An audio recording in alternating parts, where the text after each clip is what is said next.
Hey, how you doing? My name is Orlando, and today we're going to talk about how to control anger.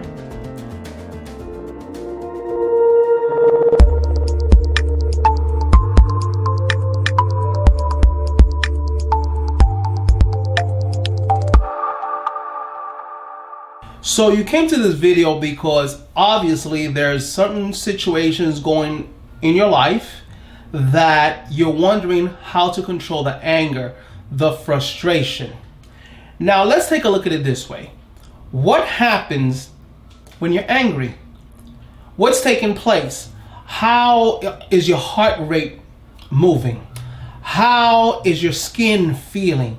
Are the hairs getting a little tingly? Are you, there's things going on in your body. The adrenaline, is the adrenaline moving much faster? Now what happens is that when you get angry, there are certain emotions, there are certain things that are taking place.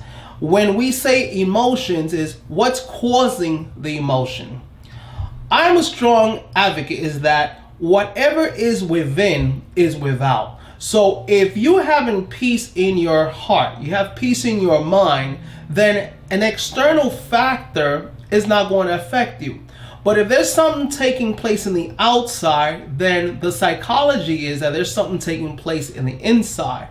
There's some form of controlling issues that's going on in your life that you need to take a look at. Now, a lot of individuals may not want to accept that. They may not want to say, well, I'm the culprit. I'm the one that's causing this situation. Now, take a look at it this way. How can you not be the one if you are allowing the situation to affect you? I've gotten angry at times. We all do. But it has a lot to do with the response of how you respond to the situation. So if the situation that's taking place is affecting you that deep, and you are getting so angry and so frustrated because you can't control it, case in point, you're in your car, you're driving, there's traffic. Now you become very angry because the traffic is not moving. And you get more angry and more angry, you're still stuck in traffic.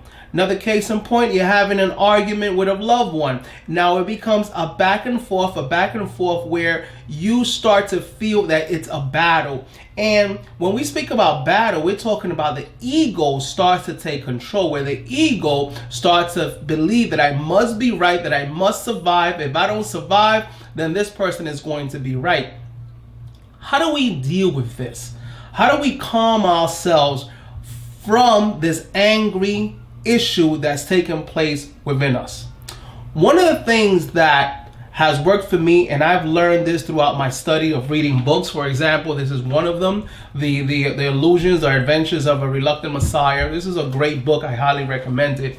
But in my studies is that when I see myself getting upset, when I see myself getting angry, I pause and I take a look at what's taking place.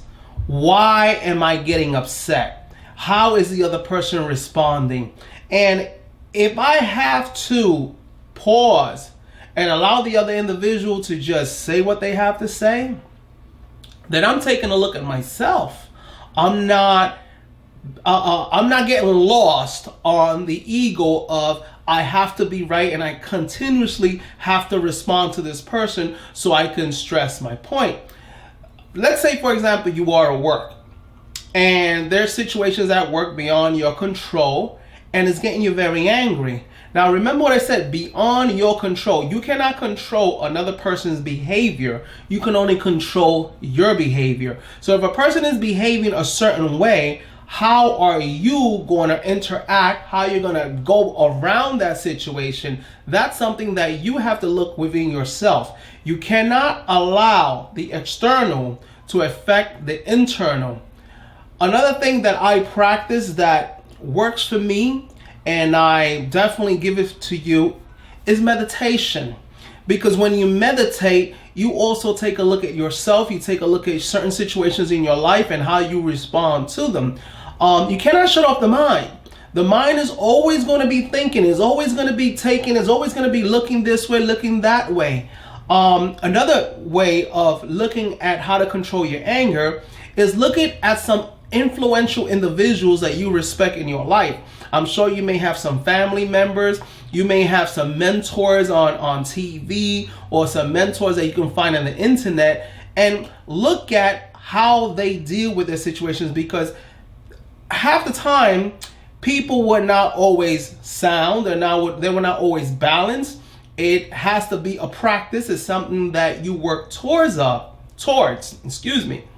and I'm constantly always growing, and we're not going to believe that we're always going to be right. But as long as we can take a look at what's going on, at what's taking place, at what is making us angry, then we can start a little bit to start changing that. We start to take a look at how can I curve that anger, that ball that's just fuming and fuming and fuming. Because anger is one of the deadly sins. It's one of the 7 deadly sins. You know, we have glutton, we have a few more, but we're not going to get into that because we're talking about anger. So if you can master your anger, you can master, as they say, the universe.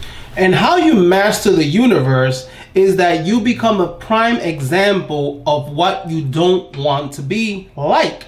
So if you want to be a humble and peaceful person, you master the universe by practicing humbleness, peacefulness, lovingness. You work on these things constantly. Now, again, it doesn't happen overnight, but you want to create something different in your life, because if anger is not getting you the results that you are seeking, then you must not be getting what you're looking for. So you're going to have to change it around and see what results will you get. I often tell people, take a look at how you're showing up, to the world. If you are always an angry person, for example, would you date someone that's always angry? Would you date someone that's like you, that's always, probably not. So if you're dealing with a lot of anger issues that are external, sometimes you may have to deal with them because this is part of the world, but you become an example on how you allow these things to affect you. Do you allow them to bring you to a point of no return where that ego starts to take place, where that ego starts to feed and you feel that you must, so you just blow up and then you get no results?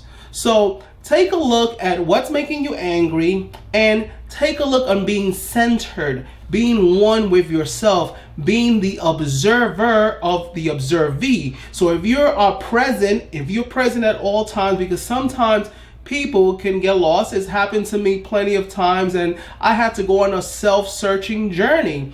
And when we speak about journey, is that you don't have to go to another country. You can just start studying and start reading and start looking at videos and start looking at motivational speakers and start attending seminars and things that will help you become sound and will bring you some balance in your life. So with that, this is Orlando Pena. I hope you found some value in this video. Feel free to leave your comments, and I look forward to hearing from you and connecting with you. Take good care of yourself. Bye-bye.